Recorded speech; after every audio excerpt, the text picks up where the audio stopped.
नमस्कार प्रेक्षकांनो, आपण पाहतो सध्या मालिकेमध्ये खूप जास्त इंटरेस्टिंग असा ट्विस्ट आपल्याला पाहायला भेटतोय. कारण मल्लिका चांगलीच तोंडावरती पडली आणि इकडे समर आणि स्वानंदी या दोघांचा मात्र छान असा रोमॅन्स चाललेला आहे. या दोघांमध्ये खूप रोमॅन्टिक असे सीन आपल्याला पाहायला भेटतात. इकडे मात्र स्वानंदी समरचं खूप जास्त कौतुक करत असते आणि या कौतुकामध्ये समर देखील पूर्णपणे भान विसरून तिच्याशी बोलत असतो. म्हणत असतो, खरंच स्वानंदी, आता चक्क स्वानंदीने मात्र स्वानंदी मॅडमवरून स्वानंदीवरती आणलं आहे समरला. समर देखील खूप जास्त आता स्वानंदीशी प्रेमाने बोलत असतो. म्हणत असतो, खरंच स्वानंदी, म्हणजे खूप भारी वाटतंय ना. म्हणजे स्वानंदी, अगोदर कसं मॅडम म्हणायचो ना, पण आता स्वानंदी. दोघांची मात्र मजा मस्ती चाललेली असते, पण त्यातच आता आनंदामध्ये मिठाचा खडा पडावानं अगदी तसं झालं आहे. कारण इथे मात्र आधी राहता चक्क घर सोडून आलेली असते. काय जरी झालं ना तरी रोहनला धडा शिकवायलाच हवा. त्यामुळे अशी काय ती तडतड मात्र एवढ्या रात्रीचं उशिरा आली. तेही त्यामुळे इकडं राजवाडींच्या घरी मल्लिकाला टेन्शन आलं जरासं, नक्की काय झालं आहे. कारण अचानक अशी येत नाही ना कधी, ते एवढ्या रात्रीचं. बिचारा रोहन मात्र खूप जास्त टेन्शनमध्ये असतो. कारण आदिरा एवढ्या रात्री गेली ना एकटीने. का असं वागते ती, खरंच का मला समजून घेत नाही. म्हणजे फक्त मी मस्करी करत होतो तरीही तिला काय वाटलं असेल एवढं, म्हणजे काय एवढा राग आला असेल. इकडे रोहन बिचारा विचारच करत बसलेला असतो. त्याचे बाबा समजावत असतात की रोहन प्लीज एवढा नकोच विचार करू, लवकरच तिच्या मनातला राग दूर होईल आणि परत आपल्या घरी येईल. त्यामुळे तू स्वतःला असं टेन्शनमध्ये नकोच टाकू रे. आणि मलाही नाही बघवत हे सगळं. आता प्रेक्षकांनो, या सगळ्यामुळे मात्र रोहनच्या डोक्यामध्ये खूप मोठी एक आयडिया येते. कारण आता आदिरा तर तिथं रागवून गेली ना, त्यातच पिंट्या दादा आणि स्वानंदी दोघांचा मात्र छान असा रोमॅन्स आलेला असतो. त्यातच आदिरा मात्र आल्या आल्या ओरडत असते की पिंट्या दादा म्हणून. शेवटी मात्र आता स्वानंदी आणि समोर या दोघांनी तिचा आवाज ऐकलेला असतो. दोघंही फायनली आता खाली आले असतात. आणि मग काय, तेव्हा मात्र त्यांनाही धक्का बसला, एवढ्या उशिरा कसं काय म्हणून. पण आदिरा मात्र घरी झालेला काहीच प्रकार सांगत नाही की मला ना खरंच म्हणजे तुमच्या सगळ्यांची खूप जास्त आठवण येत होती ना, म्हणून आले इकडे. आता इकडे स्वानंदीला वाटत असतं नक्कीच काहीतरी झालं असणार, म्हणून ती तिच्या बाबांना फोन करून विचारते. आता त्यांच्याकडून सगळा झालेला प्रकार समजतो. तेव्हा स्वानंदी ठरवते आता सकाळी आपण काहीतरी विचारूयात, म्हणजे सकाळी जे काय झालं असेल ना ते नंतर आपण बघूयात. सध्या आता तिला टेन्शन द्यायला नको. आता प्रेक्षकांनो, दुसरीकडे मात्र मल्लिकाच्या डोक्यात चाललेलं असतं की आता काही जरी झालं ना तरी डॉलचं आणि त्या रोहनचं काहीतरी वाजलेलं असणारच आहे. आपण जर डॉलच्या डोक्यात काय बाय भरवलं ना तर खरंच त्याचा आपल्याला काहीतरी उपयोग होऊ शकतो. म्हणजे त्या स्वानंदीला धडा शिकवण्यासाठी तिला आपण पटवून देऊयात की कशा पद्धतीने ते रोहन आणि स्वानंदी किती वाईट आहेत, किती स्वार्थी आहेत. पण प्रेक्षकांनो, खरंच इकडे मल्लिका आता तिच्या डावामध्ये यशस्वी होणार का. आणि दुसरीकडे मात्र रोहन आता चक्क चोराच्या वेशामध्ये इकडे राजवाड्यांच्या घरात शिरणार आहे, तेही इथे या आदिराला मनवण्यासाठी. तेव्हा मात्र खूप मजा येणार आहे. आता हे सगळं कसं आणि काय घडणार आहे ते सगळं आपण पुढे जाणून घेणार आहोत. पहिल्यांदा तर प्रेक्षकांनो, इथे जेव्हा काय आता मल्लिका एकटीच बसलेली असते विचार करत, तिला समजत नाही काय करू काय नाही. ही स्वानंदी मात्र ना प्रत्येक वेळेस माझ्यावरती भारी पडते. त्यामुळे काय करू ना, हिचा बंदोबस्त करायलाच हवा आहे. का का असं होतं आहे सतत. हा समर आहे ना, फक्त या समरमुळे होते. कारण प्रत्येक वेळेस हे समरमध्ये येतो आहे ना. जेव्हा काही समर तिच्या पाठीशी नव्हता ना तेव्हा कसं माझं सगळं नीट चाललेलं होतं. ती स्वानंदी आता जास्त शेपारली का, अगदी उडायली आकाशामध्ये.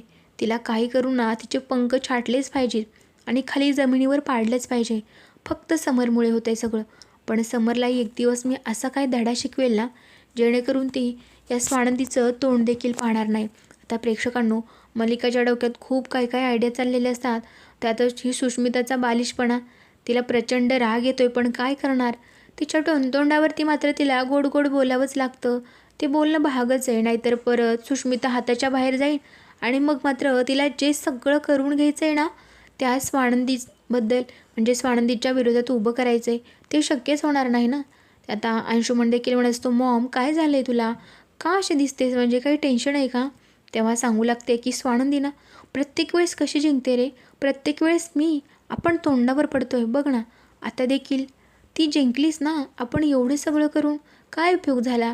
पण हे सगळ्यामागे कोण आहे माहिती आहे का, फक्त समर.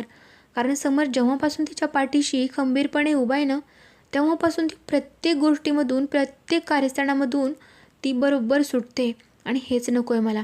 आता ना आपण चक्क मुद्द्यावरतीच येऊयात. ते आता अंशू म्हणून असतो, काय चाललं आहे मॉम तुझ्या डोक्यात, सांगशील का जरा?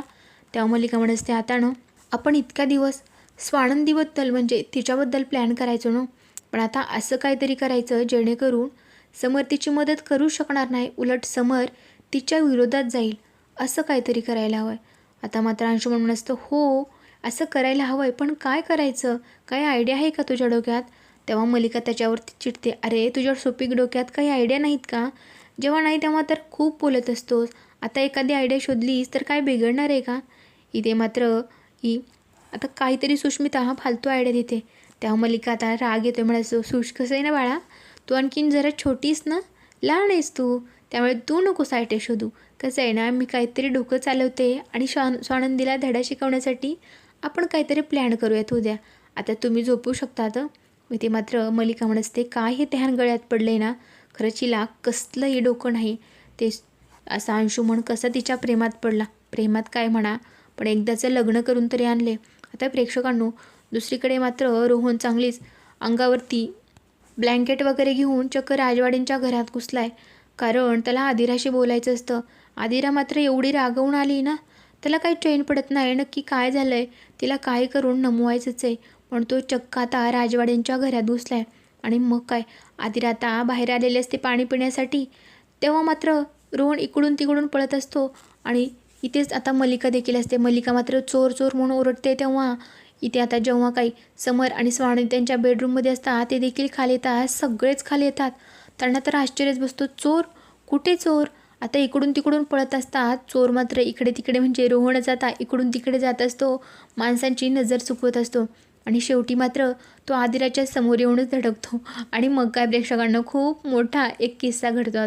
आता आदिरा देखील म्हणजे चोर चोर म्हणून ओरडत असते. तेवढ्यात आता इथे देखील रोहन त्याच्या चेहऱ्यावरचे जे काय ब्लँकेट असतं ते मात्र खाली काढतो आणि तेव्हा आदिरा तर डोक्यालाच हात लावते, बापरे काय चाललं आहे रोहन तुझं, आणि असं तो चोरासारखा हात का शिरला? तेव्हा मात्र रोहन मात्र खूपच रोमॅन्टिक अंदाजात म्हणत असतो, कसं आहे ना, म्हणजे माझी बायको रुसली होती माझ्यावरती, रागवली होती, आता तिला मनवायचं होतं, तिला भेटायचं होतं, मला चैन पडत नव्हती ना, म्हणून मग हा मार्ग शोधावा लागला मला. आता खरंच प्रेक्षकांनो, मल्लिकाच्या मनात जी आयडिया चाललेली होती ना, ती तर पार आता मातीत मिसळली, कारण तिच्या समोरचं हे दृश्य बघून मात्र तिची आयडिया काहीच काम करणार नाही असं तिला वाटायला लागले. कारण तिच्या डोक्यात चाललं होतं की आदिराच्या डोक्यात भरवायचं, ही स्वानंदी आणि रोहन किती कारस्थानी आहेत, खरंच ते खूप वाईट आहेत, पण असं काहीच होणार नाही प्रेक्षकांनो. आता रोहन मात्र म्हणत असतो, खरंच आदिरा माझं चुकलं आहे. आता घरातल्यानी चक्क डोक्यालाच हात लावलेला असतो. रोहन, अरे काय हे, म्हणजे खरंच आम्हाला वाटलं चोरबीर होतं काय, अरे धोपटून काढलं असतं तुला.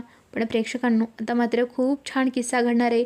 एकतर इकडे आदिरा आणि रोहन यांचं परत एकदा बॅचअप झालंच आहे, पण आता मल्लिका कशा प्रकारे इकडे समर आणि स्वानंदी या दोघांमध्ये गैरसमज निर्माण करण्यासाठी काय मोठं कारस्थान घडवून आणणार आहे ना, हे सगळं आपण पुढे पाहणार आहोत. त्यासाठी चॅनलशी कनेक्ट राहा आणि सबस्क्राईब जरूर करा.